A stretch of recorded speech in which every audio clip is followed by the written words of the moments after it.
gentlemen, we are finally live. Welcome to the debut episode of the Renegade Roundtable. I'm Jeff Kirby. We got Stone with us. How are you? I'm good. How are you? Listen, this is something I've been looking forward to since the first moment we have talked about this, and here we go. I know. I'm so hyped. I'm ready. Obviously, so we only have two of us tonight. There is a third. His name is Caleb. He is not with us tonight.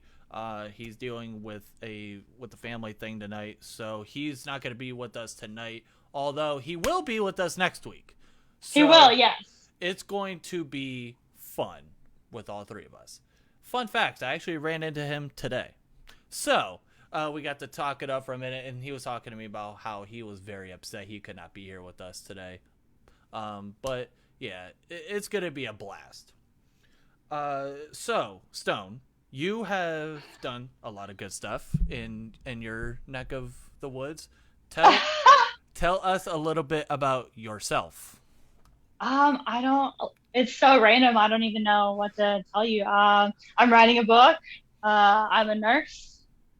I'm like trying to think of, there's so much. I like to fish. I rant about sports on Twitter. I don't, what else do you want to know? I play video games. I mean, I'm just kind of all over the place. Well, that's what we like around here. We love all around and everywhere. I like your emotions though that you did to like go by. What was the nurse one again? What does a nurse do? I didn't get to do the nurse one. I started when you said you did writing, and I'd like to see the nurse one. I'd like to see what you come up with for that. Is that what?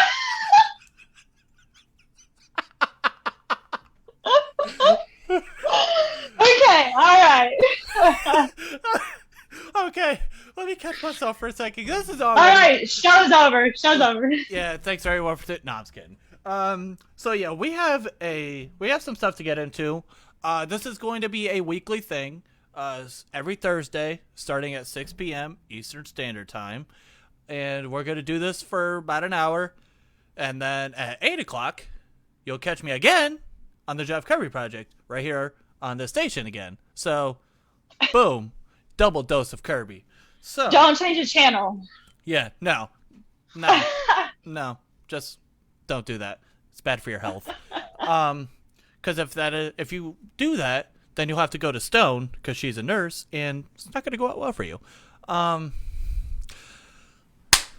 Let's get right into things. All right. Let's get right into it. Start off. What did you want to call this segment? This is the Rudolph conundrum. This is like my thing that I have been weirdly obsessed with for the past little while. When they did the interview with Rudolph, and he was like, I want to be a starter. Right. And Steelers Twitter went into shambles. I mean, you watched it fall apart. Yeah. People were coming for people's necks, like defending, Rudolph or against Rudolph, or I mean, they really thought he was just reading everybody's tweets, just right. So here I have the quote from what Mason Rudolph said about this. This was from June 8th, so about 9 days ago. He was asked about his future as a Steeler, and he said, "That's my goal, to be the starting quarterback in this league for our team, and I'm working towards that goal every single day. I could only control myself and the way I prepare and the way I approach the play and OTAs in camp, and that's on the forefront on my mind." So that right there tells me that obviously, yes, if you're a quarterback, if you're in any position and you're not having that mindset, then go. I don't want you on my team. Period. Straight. Exactly.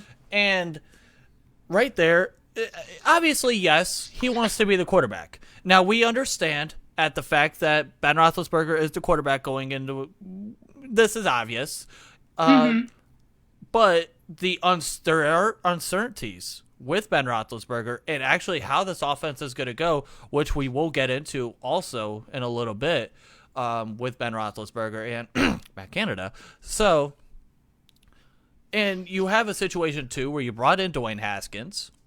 So you have, in a way, already a competition for the backup quarterback job. You've been the backup quarterback since 2018, I believe. So you're fighting for that, but you're also fighting to learn the offense with the mindset of this is probably Ben's last year, and there's gonna be a quarterback competition. We don't know what the 2022 season is going to hold for the Pittsburgh Steelers at the quarterback position. Do they try to go with Mason Rudolph? Do they see something in Dwayne Haskins? Because we've been hearing a lot of good stuff from Dwayne Haskins coming out of OTAs. Do they look into drafting a quarterback next year? Do they look into possibly a bridge quarterback? And if there's a quarterback they don't necessarily like in next year's draft, but maybe there is someone in 2023 they like. Do they try to find a bridge quarterback where you have a guy for a year and then go and try to get that guy in 2023? There's so many different things that we don't know about and we're going to see here very, very soon. And it's all going to be based, too, on Ben Roethlisberger and his play. Honestly, I agree with you. I agree with what you were saying. I don't know what else he was going to say in that interview. I mean, I don't, if he would have come out and been like, oh, I don't really care. Well, then I don't really care either. Right. I don't want to waste my time with you if you don't care. So I figured that was going to be along the lines of what he said. Right. The thing that I find so intriguing is how everyone, they started to pick it apart on Twitter. They were like, well, Rudolph's better than Ben, or he's better than Haskins, or Haskins is better than this person. I mean, everybody knows how I feel about Mason Rudolph. I am not a fan. I don't wish him any ill will, but I don't see him as a franchise quarterback for us. Now, that's not saying he doesn't come out this year and show us something crazy. I'm not against him. But based off what I saw in the past, I would not put all my eggs in that basket. Right. Hunter said, let's go look at the homies. What's up, Hunter? Haskins has good numbers. I went back and I looked at, it's hard to do their, NFL numbers because of based off who's been where and how long they played and yada, yada, yada. And based off situations. Yes. But I looked at their college stats. And let me tell you, I would not sleep on Haskins. Well, you know me. I'm an Ohio State boy. So I am not an Ohio State fan, but I would not sleep on Haskins. So here's my thing about Dwayne Haskins from college in the 1 year that he started, where he broke some of Drew Brees' records for the Big Ten records, and then in the NFL.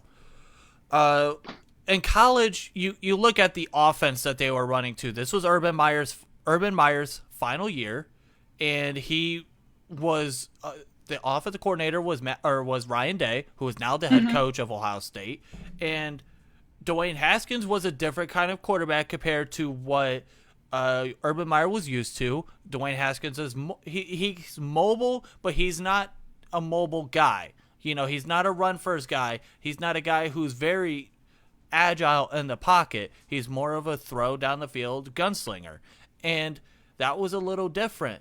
And I'll be completely honest, in 2019 I was not opposed to the Steelers drafting Dwayne Haskins. Now obviously I'm happy we did it for the fact that we got Devin Bush. As you can see, I'm wearing his jersey. But at the same time, he's kind of a similar build to what Ben Roethlisberger is. Bigger guy.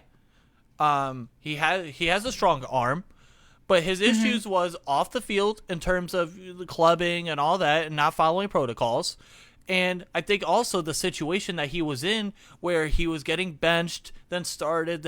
You can't do that to a rookie, especially, or a second-year guy, because now you're going to mess with his mojo. You're going to mess with his mental. Yeah. And that's kind of why I didn't necessarily like how they handled Tua last year in Miami. You've seen that before, and it messes with you mentally. Now, I do think a change of scenery might benefit Dwayne Haskins, because now he's been under some duress. He's been under some different situations where his name has gotten slandered. Now this gives him an opportunity to really focus on football, perfect his craft, learn this offense, and become a quality starting quarterback in the NFL. Maybe he was just waiting to be a part of a team that actually had a name. I don't know. This is my take on it, but whatever. I mean, to be fair, he was. I mean, the Washington football team had a real name in 2019 when he got drafted. But yeah, you know what I mean, Kirby. Yeah. Don't go there. Don't go there. He was like, I don't even know. I just played for like the football team. So now, now he's like, oh, the Steelers. Okay, like now I'm here. And obviously, yes, Mike Tomlin, one of the best coaches in the NFL. If you ever had any questions about Mike Tomlin, yes, we are biased. No. Well, I'm just saying I've seen a lot of fans even. No, I know what you mean. But it's even if you ever had any questions about Mike Tomlin as a head coach, 2019 proved that, and we all. I think Tomlin has the type of personality and just this organization that if we can bring something out of Haskins, we're going to be the ones to do it. Mm-hmm. And I think too, again, I'm interested to see how Matt Canada and this offense is going to flourish. I'm interested to see how Najee Harris and this offense goes. I'm interested to see how this offensive line is going to look. Because in my personal opinion, yes, I absolutely love Najee Harris. I still believe that we should have went offensive line first because I feel like the protector of not only, maybe not necessarily this year, but even in the future, the offensive line has been a key for us on offense. Where I'm going to bring back the 2017 year where we had Alejandro Villanueva when he was actually a decently good left tackle. You had Ramon Foster, Marquise Pouncey, who's going in the Hall of Fame, David DeCastro, who's been one of the best guards for the past decade, and at that time you still had Marcus Gilbert at your right tackle. That's one of the best offensive lines of football. That was going up against that the Dallas Cowboys offensive line, where that prior year where Zeke and Dak, they were doing amazing. And you look at that, and on top of that, you have Ben Roethlisberger, Le'Veon Bell. You actually had him, which, getting to that also. We're coming to that. Antonio Brown, however you feel about him, you got to admit, as a Pittsburgh Steeler, he was phenomenal. And you look at the history. I want to see, you know what I want to see? I want to see Haskins do an opposite of what AB did. How he got better and got to become more of a diva. I want to see that attitude be reversed. I want to see Haskins' skill come out, but whatever issues he had outside of the game, go back. You know what I mean? Like I want that because I think if we can do that, I think he's going to be incredible. And you look at the depth at the wide receiver position. Hunter, I'm going to get to your comment here in a second. You look at the wide receiver position. We are deep. You brought back Juju again for the year. You have Chase Claypool, James Washington, who's arguably the best catcher on this football team, Deontay Johnson. Let's not forget about Ray McLeod either. He's another guy who's contributed. So you have a good wide receiver core. And now you work on the offensive line. You've addressed the running back position. Now let's see what happens. Let's see if Matt Canada is really going to help out this offense, or is it going to just be Big Ben again? Speaking of that, answer Hunter's question, and then we're going to roll right into that because I want to get to that. So Hunter says, I think Haskins could be a quality starting quarterback. Washington wasn't a great team at all, especially for a rookie quarterback. He's going to learn from Big Ben and in a team that has stability. I could see Haskins becoming a quality starter. And you're right on that too, because also now going into last year, he did get Ron Rivera, who has been a good head coach in the NFL. And you're right, he is going to be learning from Ben. And you've heard stories about Ben, blah, blah, blah. In my opinion, I think he's actually going to be a good teacher and a good mentor. I also believe that Dwayne Haskins, again, just needed a change of scenery and a change of mindset. When he's focused strictly on football, I'm very excited Because, again, what you said about college football, what we saw, he was a very good quarterback. Now, again, we know what happens. And for all those Michigan fans out there, I'm sorry to say, but he also put 62 on the fourth best, or on the best defense that year. So, can't talk. But,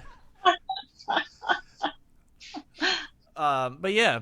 I agree with you. I'm just interested. I think it's going to be more on how Dwayne Haskins is going to handle himself. That's what That's my concern with Dwayne Haskins.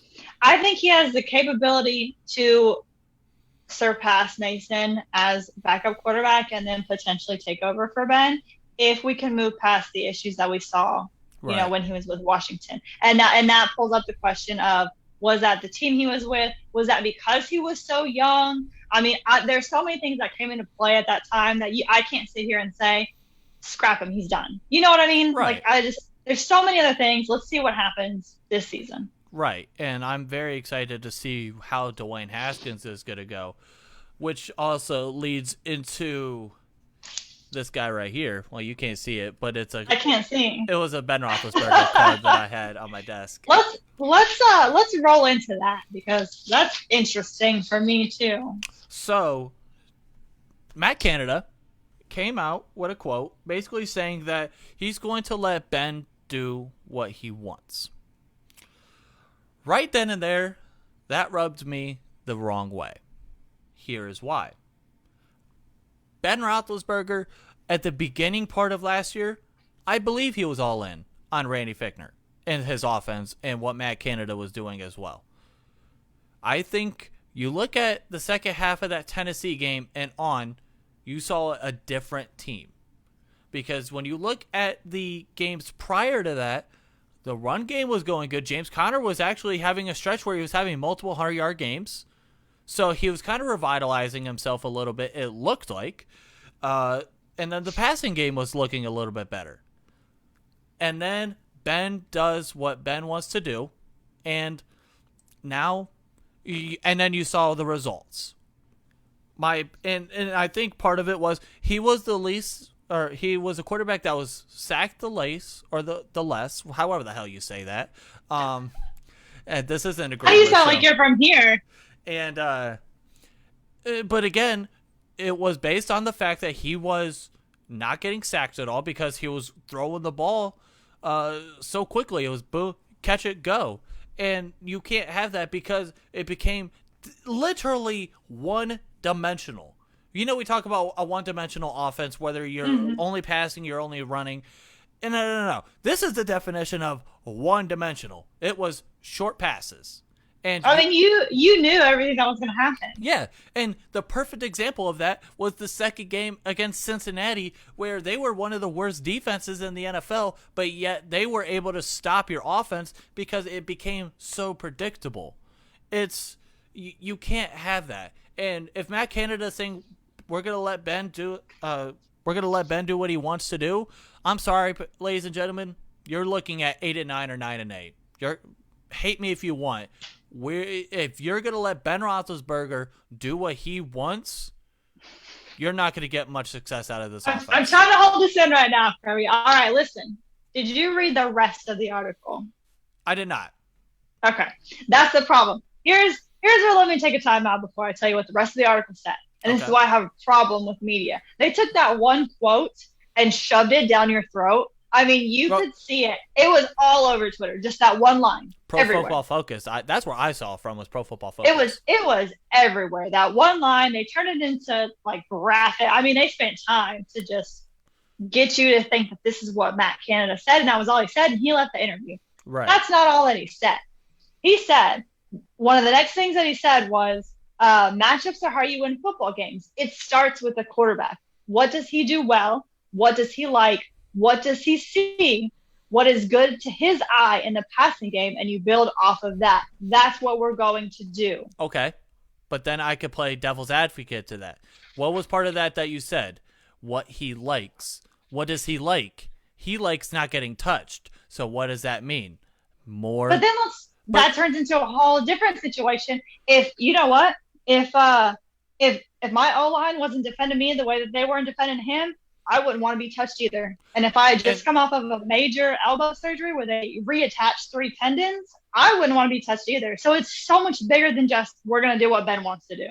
But again, I guess part of it is if this was 2014 Ben Roethlisberger, including everything that you said, I would be completely on board. Yeah. I would trust Ben Roethlisberger completely. Yeah. But I think now it still goes back to the fact that even now at age 39, he's going to be a year later from that surgery. And I understand if you're a baseball fan, and Hunter, he's played baseball, so he understands elbow injuries are not fun and they take a while. And Hunter just said exactly what I was going to say.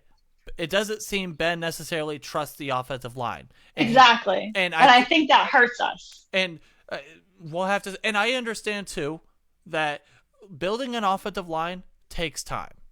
Yeah. I hate to give credit to them. I hate it. But I don't even want to hear what you're going to say next. I don't even want to hear it. Just you know what? Here, I'll use a different example. I'm putting you on mute. Just say it. No, the Dallas Cowboys. What they did with their offensive line in the couple years that they had a very good offensive line, they were building, and it takes a little bit of time to gel. And yeah. It takes time, but how much time does Ben have left? Well, Ben, exactly. This is Ben's final year.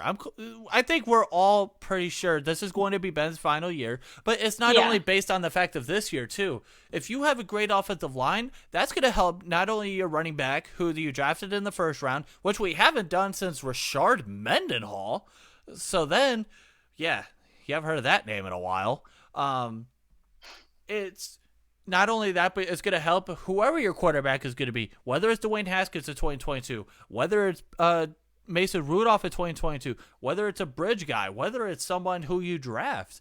It doesn't matter. Offensive line is going to be huge. And I'm interested to see how Zach Banner comes back from his ACL. I am too. I'm interested to see what that. You still have Kevin Dotson. You have was it Kendrick Green? Is that his name? Yes. Yeah, Kendrick Green, that you drafted in the 3rd round, I believe. You still have DeCastro, who I think is slowly starting to do this. But I'd like him to stay there.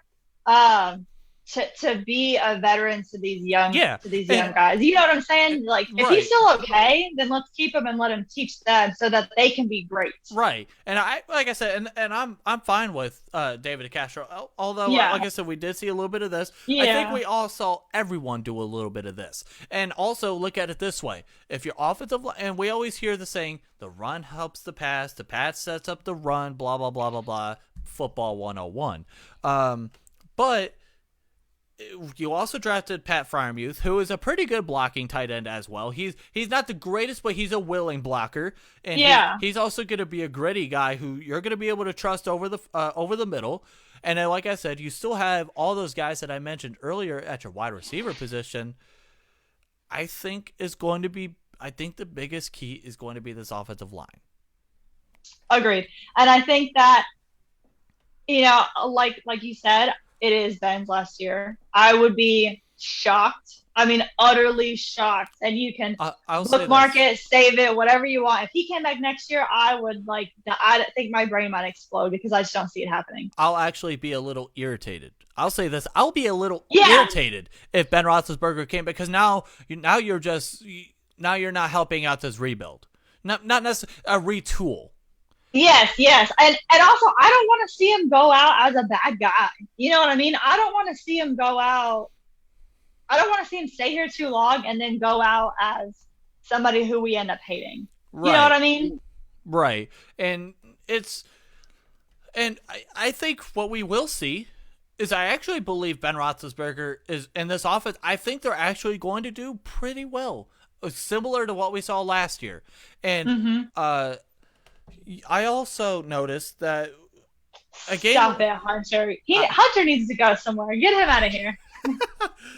Where's security? I knew this was coming. But when I look at a game that I truly love, not only because of the results, but based on strictly what we saw on the field, look at that Week 6 game against Cleveland. The run game was going. James Conner had over 100 yards again. Ben was actually willing to throw the ball downfield a little bit with success. And I think that's the key.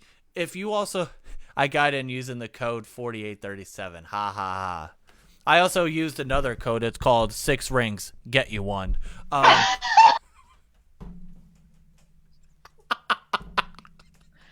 tapping out of that. Oh boy. But yeah, you look at that offense, everything was rolling. Ben was able to throw down the field with success, and good things happen. Mm-hmm. That's what I need to see. And who knows, maybe this year of Ben being able to recover more from this elbow, maybe another year in, maybe we'll see something. I think it's just there's so many things that roll into it. Just like with, the Rudolph conundrum that we talked about. There was a lot of things that happened last season. He was coming off that surgery. Right. He is getting older. The O-line didn't look good. I mean, it had its moments, but overall, it was like you were kind of like, do they know what's going on? Because I feel like they don't. And it's like you're not sure. So I'm excited to see with Canada coming in. How do things change? We've got new people. We've got, Ben has had that time to heal. So I'm excited to see. Right. What do we look like this year? Hunter says, I think one of the only reasons Ben is quote-unquote back or isn't completely being pushed out is because of the second half game against the Colts. I want to take credit for that second half game against the Colts because I got in my car and drove around and didn't stop until the game was over. So that was completely on me. I'm not a little stitious. I'm superstitious. So I'm not necessarily superstitious. Well, because week 1 against the Giants, I was at work in a boot for my Achilles. So if that was superstitious, I'd have been in that boot until February. So this is all your fault, basically. No. You know what? Go ahead. You know what? Hashtag it's Jeff's fault. I have watched the game from outside through the window because they scored a touchdown when I was outside, and I was like, well, I can't go back inside now. So, I mean, this is where I live. I've done that at Indians games before, where I went to the bathroom, we scored runs, I came back to the seat, and I went again somewhere to the concourse, we scored again, so I stayed out in the concourse for the rest of that inning. Yeah. And we ended up winning that game. I'll change my jersey or like whatever I need. I'll move around the house. How many? I'm crazy. How many jerseys do you have? I'd have to go count them, to be honest with you. Is it over 6? It might be. I haven't gotten a new Steelers jersey in quite some time. I think I need to get one. I just got my Highsmith jersey in. My signed, personalized Highsmith jersey. Oh, I like how you personalized. not to be that. No, I'm just kidding. And then I got my Heinz Ward jersey, but that will never be worn ever, ever, ever. Is that one signed, or is it just a regular jersey? It's signed, and it's it's a Gotham Knights jersey that's signed by Heinz Ward. Oh yeah, so, that's got to get framed in. So like, if my house is on fire, could you just save that one thing? Like, don't save me. It's fine. Yeah, just. And then what? I'm gonna throw it out the window like it's a child. Like, here, take the jersey. And then also, what we're gonna have to do is we have a goal to set where we're gonna have to get TJ Watt to make a video. I know, yes, that is shit. So my 6-year-old loves TJ Watt. I mean, loves. When the season was over for us and she watched the Chiefs game, she was like, so the Steelers are playing next, right? And I was like, no. Like, how do I tell her? Like, she doesn't understand, how seasons work. And she was like, no, we're watching the Steelers next, right? Like, dead, like, in my soul was not taking no for an answer. So I had to YouTube a game and put it on for her to watch because she was not having it. Like, she was like, no, TJ's coming on. I don't know what to tell you, Mom, but get TJ on the TV. So Hunter decided to give us so he says he has 8 Browns jerseys. So he has Johnny Manziel, trash. Trent Richardson, trash. Josh Cribbs, trash. Baker, trash. Odell, trash. Again, Odell, trash. Denzel, trash. Myles Garrett, kiss my ass. And what's good, Sonny? So yeah, that's how. Why did we even invite Hunter? Well, he also knows where I live, so that doesn't help. That sounds like a you problem. That's not a me problem. We will, don't say that. He'll find your exact coordinates, and you have to move now so that Hunter can't come he'll know. He'll find your exact latitude and longitude. What's good, Paul? He said, "News show. Who's this?" Paul, real quick. I'm gonna give a quick shout out. 8 p.m. when Jeff Kirby Project goes, Paul's gonna be with me. You will not want to miss that because I'm ranting about Major League Baseball. Because, yeah, I'm going to have to. Sonny says, hey, Stone. Hi, Sonny. So, yeah, going back to the Matt Canada. Anyways, but yeah, whatever we were talking about. Yeah, before we decided to get off topic. In terms of, I almost wanted to say Major League Baseball. Wow, you could tell where my mind is at the moment. I would have no idea what you were talking about. I would be like, what? Well, if you don't know what we're going to talk about, well, you know what you'll need to do then. Yeah, I know. Tune into the Jeff Kirby Project, 8 p.m. I'll be there on Revolution Radio. Hunter says, I love supporting my friends. That's why I'm here. He's so full of it. Nah, I love you, brother. Anyways, back to the Matt Canada situation. Yeah, I'm very interested to just see how this goes because one thing is I love Ben Roethlisberger, but because we're in a year where a lot of people outside of Pittsburgh and even in Pittsburgh, you still have clowns on 93.7 The Fan. Yes, I am calling you guys out. Episode 1, I have chosen violence today. All the way up. Andrew Filipponi. Yeah, I'm calling you out already. Episode 1. Someone tag him. Someone let him know. But because we have a lot of negativity in Pittsburgh media already, which, again, also, we got to remember the fact that this is OTAs and minicamp. They are doing absolutely goddamn nothing but in shorts and a helmet going up against air. So we got to remember that as well. And also, we're in a little bit of a learning curve as well. This isn't necessarily, not necessarily going to be a brand new complete offense, but this is going to be something different. This is something different from Ben because he's been used to having a very similar offense his entire career, and now he's going to be moving into something a little different. So it's going to be not only a learning curve for Ben. Obviously, you have Najee Harris, who's going to have to learn the offense. You have Pat Freiermuth, who's going to have to learn the offense some more, or learn this offense. Kendrick Green. Everyone's going to have to learn this offense. So it's going to be a little bit of a learning curve. So, again, it goes back to, again, how does Ben do? Does Ben last the entire season as the starting quarterback? That's a question that not a lot of people are ready to ask or face reality on because, again, that's what makes this backup job with Mason Rudolph and Dwayne Haskins that much more intriguing because there is a decently good chance we could definitely see one of those guys as a quarterback. Or as the quarterback down the stretch in the season. What if Ben gets hurt again?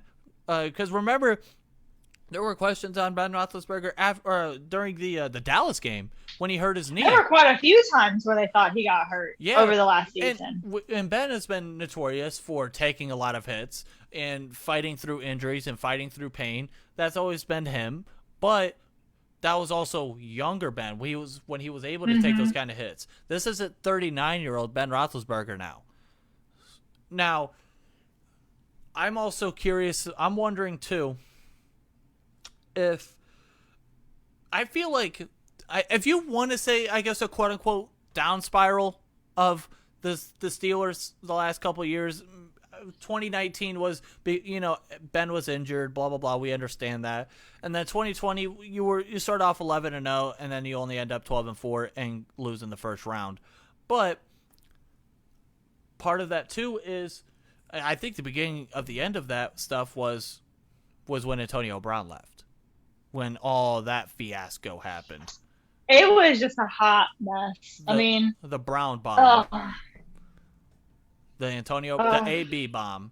And also, and then you have the diva stuff of Le'Veon Bell, which is the next topic we're getting into. Which also, if you need me to, I could go and get my Le'Veon Bell signed picture that I have. Do you need me to do that? Or do you need me to go and get my... Do you want me to go get my TJ Watt signed helmet? Or do you want me to fly to your house and steal it from you and then take it back here to the studio? You would have a small child that would chase you down the street and fight you for that. So how's Yeah, everyone's day? right, yeah. I think there have been a lot of things that have happened to the Steelers in the past few seasons that have been interesting, that have been very different. I want to say, not different, because it happens, but it's just been a lot. Right. It's also the fact that part of it too was Mike Tomlin was getting a lot of duress again because of the quote unquote the lack of success that you've had in the postseason since you've won Super Bowl 43. We all know you went to Super Bowl 45, you lost to Green Bay, you haven't been to one since, and you also haven't won a playoff game since 2016. So we got to remember that as well, where you're under a little bit of fire too, on the fact that you haven't had playoff success. You're supposed to be one of the best coaches in the NFL. You're also supposed to be a defensive-minded coach. And remember, when the defense is going straight to hell, you're supposed to be the guy that helps out with that. Well, let's not forget too, Mike Tomlin was the defensive backs coach for that Tampa Bay team that won the Super Bowl 37 against Oakland. But then I can also tell you this. As you know how much I love the Steelers and I love Tomlin and everything. But the defense can only carry the game for so long before it doesn't matter how good of a coach you are. You're just burnt out. And especially in the kind of era that we're in today, with the high rate offenses that you see. And obviously, yes, what we saw out of Tampa Bay in the Super Bowl against Kansas City was incredible. That was some people saw that coming, but I don't think a lot of people saw for the first time. I didn't see it being like that. This was for the first time in Patrick Mahomes' career. He got locked down. There were times where he, the camera went to his face, and he looked like he wasn't entirely sure where he was. And he was like, oh, okay, yeah. hold on. Now, granted, there were a little bit of issues with the offensive line. You just lost. You were down 3 of your starters in that Super Bowl. But that goes again to the point that you saw what happened with that Tampa Bay defense, where you have great linebackers, you have a great pass rush, and your secondary is solid. Now you look at Pittsburgh's defense. Cameron Hayward. He's still one of those guys who is he's not a guy to mess around with. Stephon Tuitt, prayers to you and your family. He's a guy that is very slept on. And then of course you brought back Tyson Alualu, who I am very excited to have back. You have TJ Watt obviously at one side, who in my opinion should have won Defensive Player of the Year. On the opposite side, now you have Alex Highsmith, who TJ Watt is giving lots of high praise, and I think he slept on too, because watching him just pop up and have to fill in a spot like that, he did really good. You can't say he didn't. And I think part of this too is, I think one thing that you have to give credit for is after TJ Watt's rookie year in 2017, where Bud Dupree and TJ Watt were playing opposite, where TJ Watt was playing the blind side and Bud Dupree was playing the front side, they both came to agreement that we need to switch sides where both guys feel more comfortable. And then you also saw more of the development of Bud Dupree, which I hope nothing for the best for you in Tennessee. And TJ Watt has been a Defensive Player of the Year candidate for the last couple years. He's going to win at least one in his career, if not. I don't know what else they want him to do, but I mean, it's fine. And then you look at your linebacker core. You have Devin Bush, again, this guy who's coming back from his knee injury, where when he's healthy, he is a demon. Say it. And then you look at your secondary as well. You lost Steven Nelson, which you say what you want to say. I know he was talking all the trash and stuff, blah, blah, blah. He wasn't bad for us. It was just also... It wasn't bad, but it wasn't great. It was kind of like, yeah. But, I mean, yet again, if you were really expecting him to come into the system as a true lockdown, shutdown corner, well, then you were expecting way too much. Yeah, that's not that guy. He was a good pair on the opposite side of Joe Hayden, who has revitalized his career in Pittsburgh and absolutely loves it, and I love that. Yeah. Minka Fitzpatrick, we all know how he is. We all know he's great. And then you have Terrell Edmonds, who he did not get his fifth year extended picked up. So he's in a contract year. So he is playing with a chip on his shoulder already. So you look at that. That's a scary defense. That is and you have Spillane again. You'll have Spillane back. You also, I'm interested. If I'm not mistaken, Avery Williamson is not. He's not signed yet. He's another guy that I could see them possibly bringing in and helping with the depth in that linebacker core. So this defense, I have no questions about the defense. I believe the defense is going to be fine. I don't think anybody should question the defense, to be honest with you. I mean, and of course, this is my personal opinion, obviously. But like you said, I think that is a scary defense across the board. But it falls back to, they can only do so much though. They can only play for so long. And when offense has them out there the entire game, it's like they're gonna get tired at some point. I don't care how scary you are, how into it you are, you're gonna get tired. Yeah. And I will say, I'm going to mention the Browns in this real quick because it's exactly something. Well, I have to do it in about an hour. I know. But it's a similar, like with Myles Garrett. Or Myles Garrett, he is a guy where he's a ferocious guy too. We always get into debates about with Browns fans and Steelers fans about who's better, T.J. Watt, Myles Garrett, blah blah blah. We both, I think, all could come to an agreement that both players are phenomenal, but it's just T.J. Watt is better. But, again, it's the same situation of Myles Garrett is a guy where when he's 6'5", 265, 270, you're going to get a little bit winded. And you definitely saw that when he came back from having COVID, and you're going to see that. Which is typical. Right. And so it's very good to have depth in your defensive line. And I'm also – I trust – the first couple years, I wanted Keith Butler gone. I was calling for his head. And I think now we're starting to see Keith Butler's defense because we got to remember, too, we've been so spoiled with Dick LeBeau's defense where he was an absolute legend. He'd been a defensive coordinator for like 50 years. So he was like 77 moving around like he's 47. I think we forget how spoiled we really are in the long run, all the way around.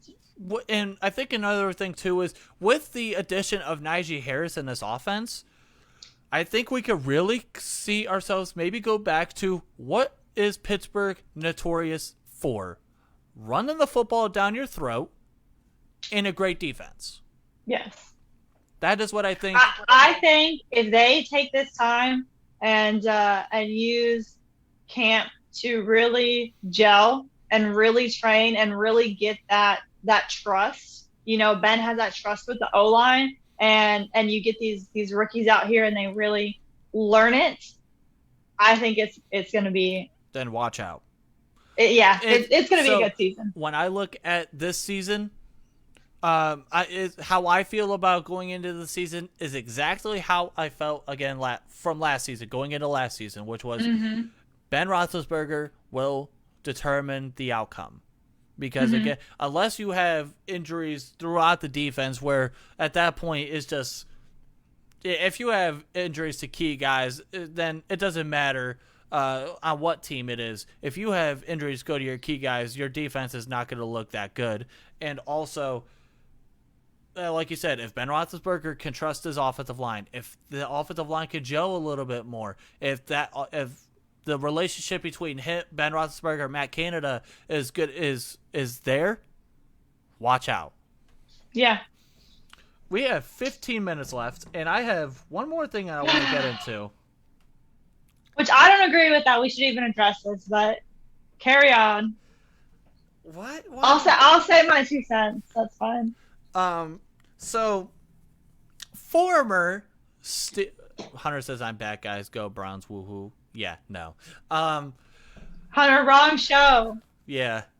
Le'Veon Bell, former Pittsburgh Steelers running back, he made his comments about Andy Reid, basically saying that he will never play for an Andy Reid coach team again, and all that, and he blah blah blah blah blah. So this brings to the question of, obviously, Le'Veon Bell, why are you talking? Because at that point, you're a nobody. You're more of a name than an actual player. You're more of a Twitter, how should I say this? You're more of a Twitter participant rather than a football player. You rather seem to be more interested in your rap career, Juice. Is that what you like to call yourself? Kirby, I'm sensing some hostility right now, and I need you to calm it down. Oh. That's usually me. I'm usually the hostile one, so if you could just... Oh, so do you want me to be the nice... So, here's how I feel today. Anyways, back to Juice. So, Le'Veon Bell, obviously we know what happened. He wanted his money. He wanted his contract. He didn't get it. He holds out. We all know what happens. Get his deal. He gets his deal in New York, and we all know what happens. What I'm about to say is actually going to be something I don't think a lot of Steeler fans are going to like. Oh, God. Okay. I have no idea what Kirby's going to say, so I apologize for whatever face I make. Go ahead. I don't blame Le'Veon Bell for the way that he handled his contract situation in Pittsburgh. Here's why. I'm going to explain myself. The running back position...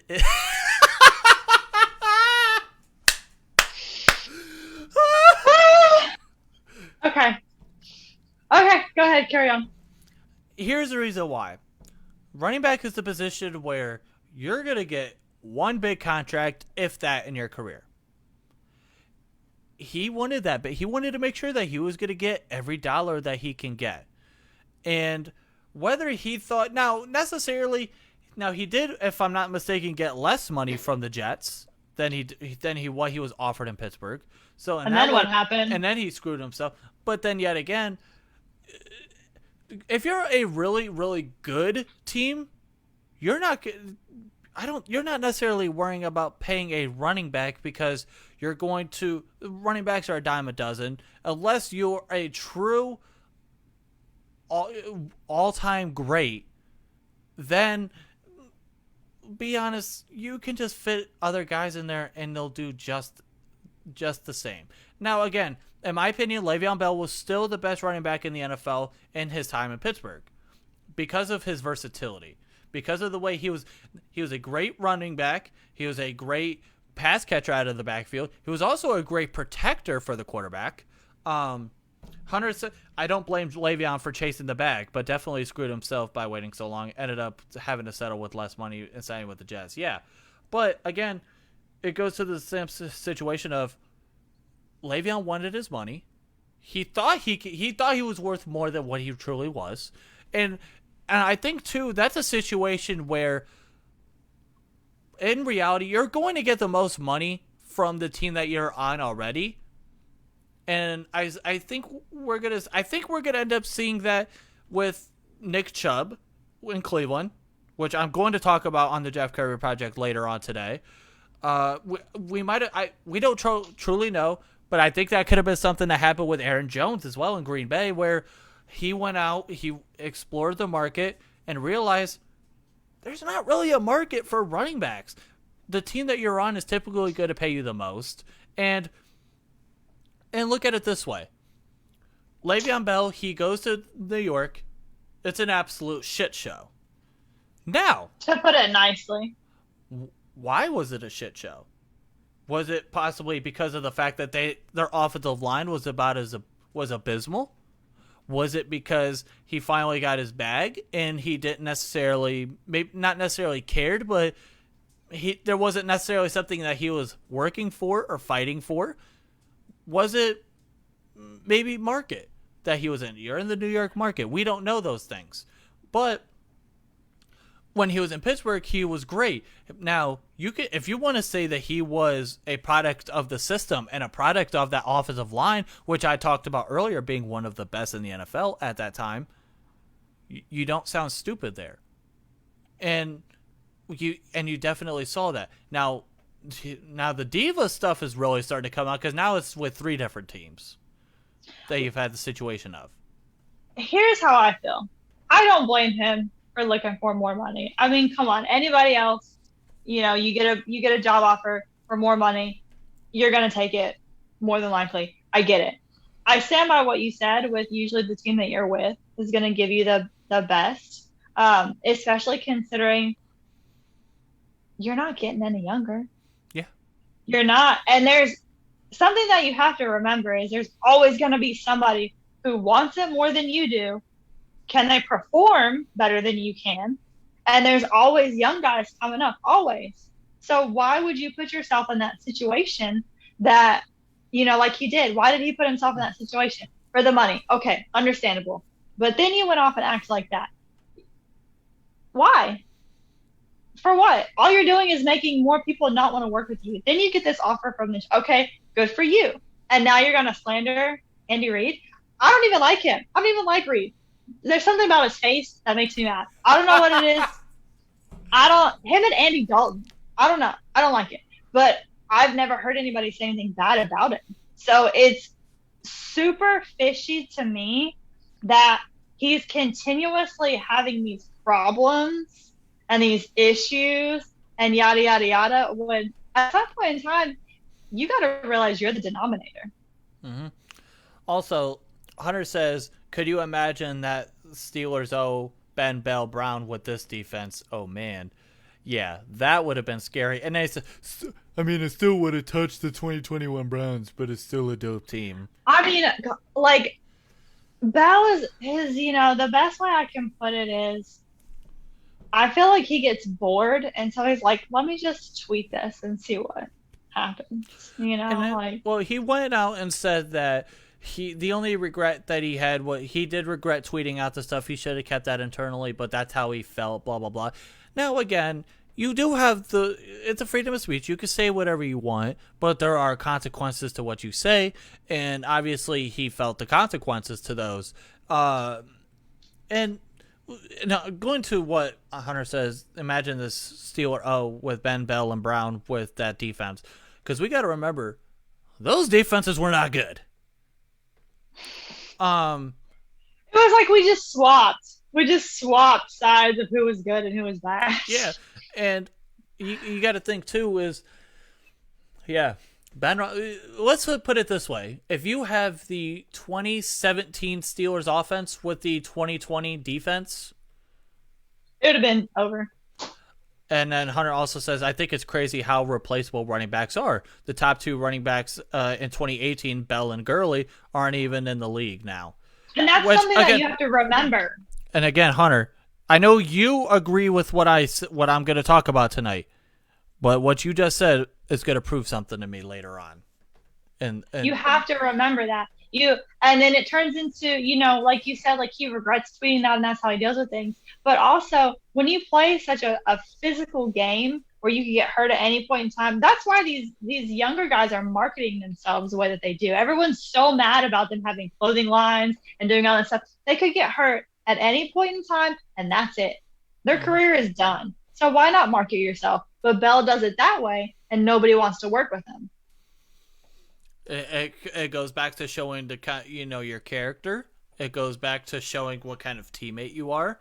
And obviously, we don't know Le'Veon Bell personally. I don't think I've ever been in the same state as Le'Veon Bell, but exactly. And it's not as bad as the AB situation. I mean, it's not yet. Let's hope it doesn't get there. Right. And he may be a great guy, but we don't know. We only see what we see that he puts out on Twitter. And so it's like, that's the image that you're giving me. Yeah, that's what kind of person you are. Yeah, it's the image of what you persuade on social media and what the media is what kind of agenda they're going to push on you. Like there are certain guys where the media is going to push as a very good guy, as a very nice guy, as a very the media. I think the media, like Patrick Mahomes, is a guy where he doesn't do anything wrong. He's very good in the community. He's very good. They also attack people who are good in the community and don't do anything wrong. But let me just take one. Also, did you see how in there was a list that I saw that Juju was a quote unquote villain of the NFL? One of the villains in the NFL. Why they dislike him so much? Like, I truly don't. I think part of it is the fact that he's still very young, which again, look at it this way.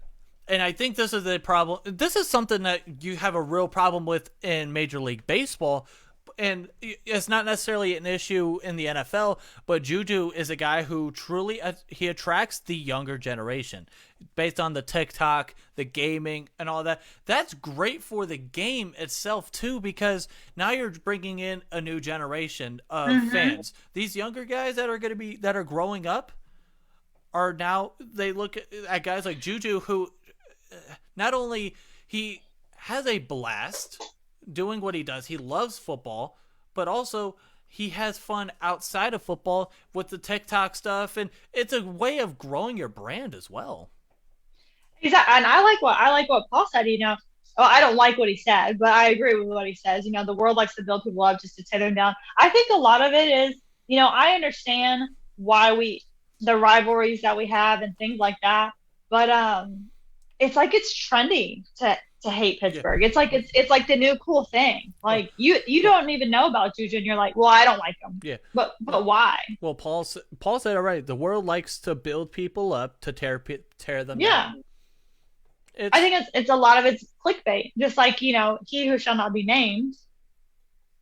You know who I'm talking about, MN.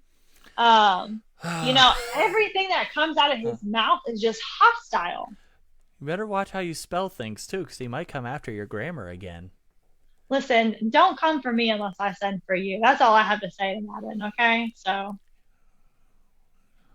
just stay over there. Stone chooses violence. Daily. When he wants to come out of the basement, that's fine. Anyways. Stone chooses violence on me, too. She likes to threaten to beat me up at times, too. It's not a threat. Well, these hands travel across state lines, okay? Anyways, it's just like they want people to click their links. And they're like, let's be as aggressive and as violent as we can be, and let's even if they don't agree with it, even if you don't like it, you see these people constantly retweeting. Oh, they hate Juju for this. Oh, they hate this guy for this. Oh, and people still retweet it. Stop giving them attention. If you ignore them, they will go away. Yep. I agree. But instead we're like, no, let's retweet it 1,000 times. And you give them what they want. It is already time to go. Oh my gosh. That is so fast. But thank you everyone for tuning in. This was a great first episode. Thank you to everyone for interacting with us. Be sure to go and follow us on all the social medias. Big things are going to be coming soon with the Renegade Roundtable. And Speaking of Renegade, really quick, I'll share the link to my custom shirt. Mm-hmm. So you guys can get one too. Yeah. Be sure to go and follow both of us on Twitter. Our Twitter names are under our name tags, obviously. And Caleb, who wasn't with us tonight, will be here next week with us. Can't wait to have you back. Paul says, welcome aboard, Stone. You'll do great things. Paul. Obviously, don't go far because 8 o'clock Jeff Curry Project will be going on here on Revolution Radio. But until then, have a great weekend, guys. Stay safe. Make Friday a great one. And here we go. Go Steelers. Here we go.